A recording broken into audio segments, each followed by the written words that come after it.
Decipher with Abdul Basit دیکھنے والوں کو خوش آمدید. میں ہوں منتہا حسن. آج شو کے آغاز میں ہم غزہ کی صورتحال کا جائزہ لیں گے اور یہ جاننے کی کوشش کریں گے کہ ایران کس تاریخ کو اسرائیل پر حملہ کرنے جا رہا ہے. دوسرے سیگمنٹ میں ہم بات کریں گے نیٹ فلکس کی نئی سیریز IC-814 پر جس نے بھارت میں ہلچل مچا دی ہے. اصل معاملہ ہے کیا بھارت کے اس پر اعتراضات درست ہے، یہ جانیں گے. اور لاسٹ سیگمنٹ میں ہم بات کریں گے بنگلہ دیش اور بھارت کی. ایک حالیہ انٹرویو میں ڈاکٹر محمد یونس جو کہ بنگلہ دیش کی عبوری حکومت کے سربراہ ہیں، انہوں نے بھارت کو کھری کھری سنا دی ہیں. اور کیا ایسے حالات میں نیو یارک میں ڈاکٹر محمد یونس اور مودی کی ملاقات ہو پائے گی، یہ جانیں گے آج کے ڈسائفر میں. So starting the program. Welcome Basit صاحب. کیا تاریخ ہے کس چیز کی؟ آج آپ کچھ اعلان کرنے جا رہے ہیں؟ نہیں، ایران کب حملہ کرنے جا رہا ہے؟ میں اعلان تو خیر نہیں کر سکتا، صرف اپنی اسیسمنٹ دے سکتا ہوں. تو سب سے پہلے تو دیکھنے والوں کو میرا سلام پہنچے. اچھا، اس سے پہلے کہ میں یہ کہوں کہ کیونکہ ایران کے بارے میں کہا جا رہا تھا کہ بس حملہ ہوا ہی ہوا، اور ہم نے بھی اس شو میں ڈسکس کیا تھا، اور میں نے کہا کہ اب ذرا تھوڑا سا محتاط ہو جائے گا. جو معاملات یہ ڈیلے ہوتا رہے گا تو ممکن ہے کہ وہ ایران کے بارے میں جو تھا کہ جی بس ابھی حملہ ہونے والا اور بڑا سخت حملہ ہونے والا ہے، وہ شاید اس طرح سخت نہ ہو. ریٹیلیشن تو کسی نہ کسی طور ہوگی. ڈیلیئنگ ٹیکٹکس، ڈیلے کیوں کر رہا ہے اس کی وجوہات ہیں. تو پہلے میں اس سے پہلے کہ اس پہ آؤں، تھوڑا سا میں اپنے ناظرین کے لیے بڑا مختصراً جو 4 پرسپیکٹیوز ہیں ان کے بارے میں بات کرنا چاہتا ہوں. حماس کا کیا پرسپیکٹو، حماس کے آبجیکٹیوز کیا ہیں؟ حماس یہ چاہتا ہے کہ جی فوری طور پہ سیز فائر ہو جائے اور اس کو یہ موقع ملے کہ وہ دوبارہ اپنے آپ کو غزہ میں ری اسٹیبلش کر لے. پاسبل، اور یہ بھی دیکھتے ہیں کہ پاسبل ہے کہ نہیں. اور ساتھ میں جو بھی معاہدہ ہوگا سیز فائر کا، جنگ بندی کا، اس کے تحت وہ پرزنرز واپس بھی کر دے. اسی آبجیکٹیو کو پیش نظر رکھتے ہوئے ابھی 6 یرغمالی جو تھے ان کو ہلاک کیا گیا، اور اسرائیل نے ان کی لاشوں کو ایک لحاظ سے حاصل کیا جو بھی. تو اس میں ایک امریکی شہری بھی شامل تھا، امریکی اسرائیلی. حماس کا یہ ٹیکٹک بھی ہو سکتا ہے کہ اسی طرح وہ اسرائیل کی حکومت پریشر بلڈ کرے کہ فوری طور پہ جنگ بندی ہو، کیونکہ اس کے بعد ہم نے دیکھا کہ اسرائیل میں بہت زبردست احتجاج ہوا اور نتنیاہو سے کہا گیا کہ فوری طور پہ آپ جنگ بندی کریں. لیکن یہ حماس کے لیے کاؤنٹر پروڈکٹیو بھی ہو سکتا ہے، کیونکہ جوں یرغمالیوں کی تعداد کم ہوگی اسی طرح اسرائیلی پریشر بھی کم ہوتا جائے گا کرنے کی. تو یہ ڈبل ایج سوڈ ہے. ایک طرف جہاں آپ وقتی طور پہ بن نتنیاہو پہ پریشر بلڈ کریں گے، یہ مطلب اسرائیلی ہاسٹیجز جو ہیں ان اگر وہ ہلاک ہی ہو رہے ہیں، مرے ہی جا رہے ہیں بغیر کسی ڈیل کے، تو پھر اسرائیلی پریشر کم ہوتا جائے گا نا. تو پھر سیز فائر کر کے سیز فائر کیا حاصل کرنا ہے؟ تو حماس کی اس وقت جو اسٹریٹجی ہے وہ یہی ہے کہ اس طریقے سے جنگ بندی فوری طور پہ ہو جائے اور ان کو غزہ میں دوبارہ آنے کی اجازت دی جائے. اسرائیل جو بن نتنیاہو کے وزیر اعظم ہے ان کا معاملہ ڈفرینٹ ہے. وہ چاہتے یہ ہیں کہ جی فی الحال کوئی سیز فائر نہ ہو، کسی طریقے سے ہاسٹیجز مل جائیں زندہ یا مردہ، تاکہ جو ان پہ پریشر ہے وہ کم ہو.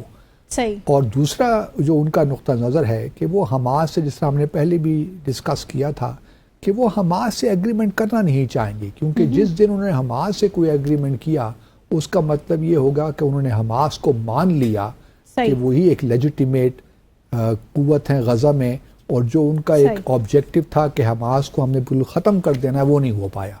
تو وہ بھی ان کے لیے پولیٹیکلی ایک سوسائڈ ہے.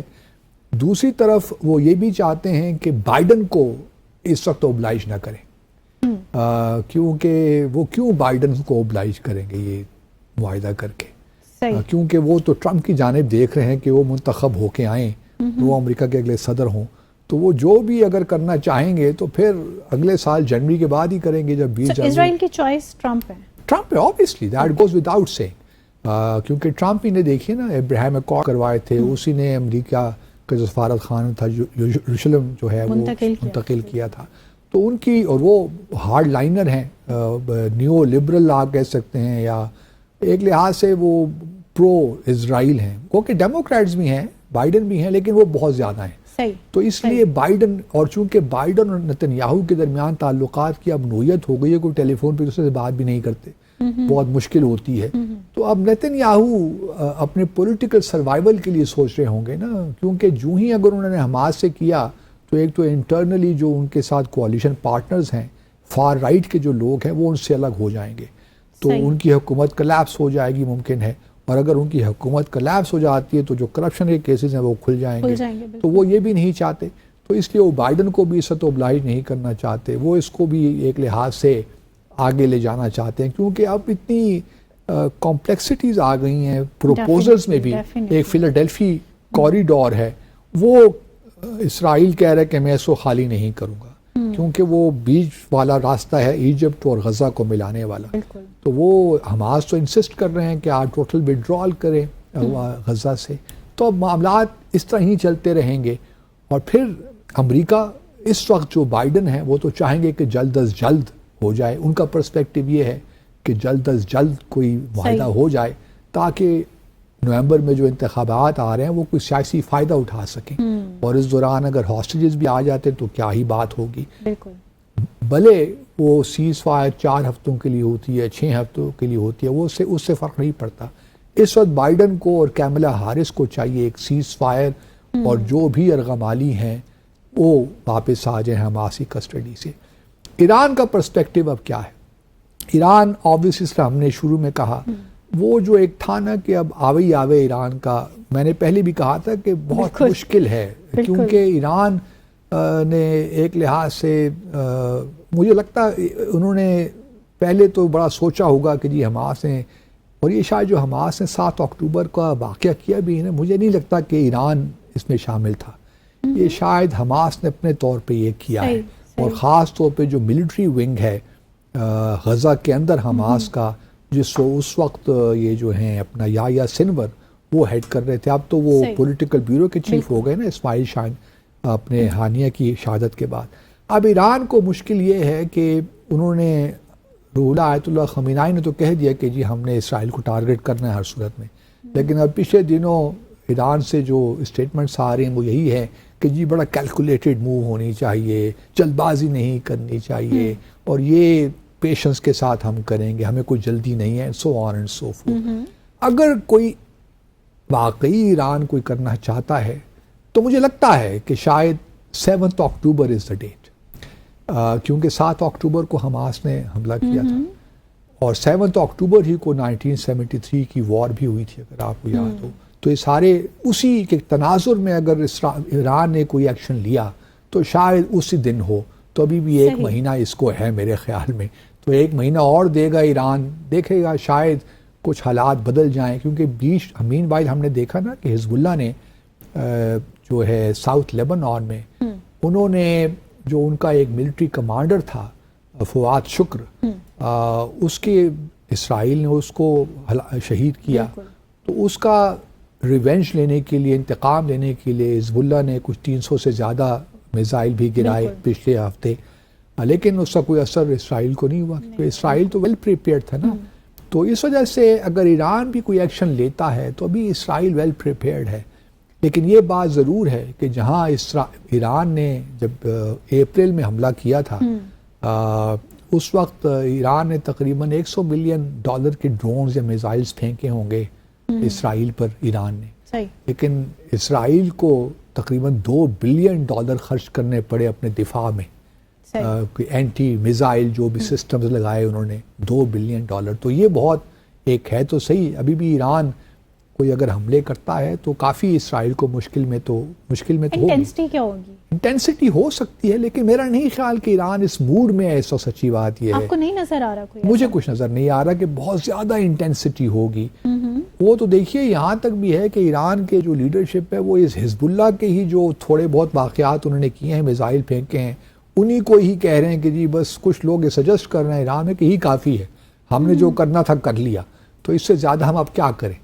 تو دیکھیے ایران یہ بھی نہیں چاہتا کہ حماس مستقل طور پہ ختم ہو، بالکل حزب اللہ مستقل طور پہ ختم ہو، یا جو عراق اور سیریا میں جو ان کے ملیشیاز ہیں جو ان کے ساتھ کام کر رہے ہیں وہ ختم ہوں یا ہوتیز کو مزید نقصان پہنچے، کیونکہ یہ ان کے ایسٹس ہیں نا اس علاقے میں، تو وہ نہیں چاہیں گے کہ کوئی ایسا اقدام لیں جس سے پورا یہ سارا جو ان کا اثر و رسوخ ہے اس علاقے میں وہ ختم ہو جائے۔ تو یہ فنڈامنٹل چیزیں ہیں جو کہ تمام جو فریق ہیں اس وقت اس جنگ میں وہ یہ مختلف چیزیں سوچ رہے ہیں۔ تو اگر وہ 7 اکتوبر کو بھی حملہ نہیں کرتا سو دیٹ مینس کہ نو مور اٹیکس؟ دیکھیے جو وقت گزر رہا ہے نا لوگ بھول بھی رہے ہیں۔ کرائسس کیا ہوتا ہے؟ کرائسس ہوتا ہے ایک مختصر وقت میں ایک ایسی سچویشن جو پیدا ہو جاتی ہے جس میں جو فریقین ہوتے ہیں وہ کوئی ایکشن لینے کے لیے مجبور ہو جاتے ہیں۔ جب کرائسس پرولونگ ہو جاتا ہے نا تو پھر وہ کرائسس نہیں رہتا میرے خیال میں، وہ پھر ایک نارمل سی سچویشن ہو جاتی ہے، وہ سب اس کو ڈائلاما بن جاتا ہے۔ ڈائلاما نہیں، ایک سب اس سے they reconcile with that situation کہ آج تو ہو رہا ہے، سمجھا غزہ میں ہے اب 10 مہینوں سے یہ ہو رہا ہے، دنیا بات کرتی ہے، آپ پاکستانی ٹیلی ویژن شوز دیکھتی ہیں نا، کوئی بات کر رہا ہے غزہ کی؟ اب وہ لگتا ہے کہ 5 بندے بھی شہید ہو رہے ہیں یا 50 بھی ہو رہے ہیں تو کوئی نوٹس نہیں لے رہا اس کا۔ تقریروں میں تو ہوتا ہے، ہم سب تقاریر بھی کرتے ہیں، لیکن دنیا جو ہے وہ اب یوز ٹو ہو جاتی ہے ایک چیز۔ جب آپ کسی چیز سے سچویشن سے یوز ٹو ہو جائیں تو وہ کرائسس نہیں رہتا۔ کرائسس وہ ہوتا ہے جس میں آپ تمام اپنے جتنے بھی ٹولز ہوتے ہیں، جتنے بھی آپ کے پاس ایسٹس ہوتے ہیں وہ آپ یوٹیلائز کرتے ہیں، اور ایک ایکشن ہوتا ہے نا، پھر ری ایکشن ہوتا ہے، ایکشن ہوتا ہے، اور پھر کہیں جا کر سچویشن رکتی ہے۔ اس وقت جو ایک اور پرسپیکٹیو ہے وہ خلیجی ممالک کا ہے۔ خلیجی ممالک بھی بڑے امپورٹنٹ رول پلے کر رہے ہیں، تو وہ بھی دیکھیے وہ بھی یہی چاہتے ہیں کہ حماس کس طریقے سے ختم ہو اور شاید فلسطینین اتھارٹی جو ہے اس کو موقع دیا جائے کہ غزہ میں وہ آ کر، لیکن یہ بھی ساری آرٹیفیشل چیزیں ہوں گی، ان کا بھی کوئی دورس نتائج نہیں نکلیں گے۔ اصل معاملہ یہی ہے کہ اسرائیل کیا 2 اسٹیٹ سولوشن کی جانب آنا چاہتا ہے، اس لحاظ سے ہم دیکھ رہے ہیں کہ ابھی ویسٹ بینک میں بھی دیکھیے شروع ہو گیا ہے، مغربی کنارے میں جو سیٹلمنٹس ہیں وہ کہیں ایک تقریباً 10 لاکھ کے قریب تک پہنچ گئی ہیں، تو جو علاقے آلریڈی فلسطین کے پاس تھے وہ مزید اسرائیل ان کو بڑھا رہا ہے، تو اسرائیل تو for all per practical purposes وہ تو اب 2 اسٹیٹ سولوشن کی بات ہی نہیں کرتے، اور جب تک بن نیتن یاہو موجود ہیں حکومت میں اس وقت تک کوئی آپ خیر کی توقع نہ رکھیں کہ فلسطین اور اسرائیل کے درمیان کوئی ایسی بات چیت ہو سکتی ہے جس میں 2 ریاستی سولوشن کی طرف جایا جائے گا۔ یہاں پہ لیں گے ایک مختصر سا وقفہ۔